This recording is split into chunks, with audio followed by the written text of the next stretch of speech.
Lama, mungkin udah sekian tahun ya.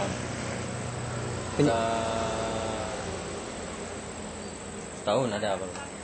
Penyebabnya kenapa, Bang? Penyebabnya ini longsor dia. Jadi pertama ini keras, padan. Karena di susun pakai beku. Habis itu tanah ini lembek.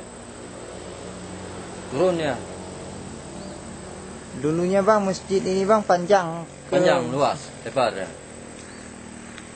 Kita dari sini lah. Ini sudah pindah rumah. Dulu sini ada rumah. Di sini dulu ada pesantren, ada balai desa sini. Sudah pindah semua. Rumah di sini yang udah pindah udah 2 rumah. Itu akibat jatuh ke sungai? Ya, akibat longsor tanah ini. Pesantren? Pesantren udah lama dulu, memang nggak ada lagi ya. Udah pindah.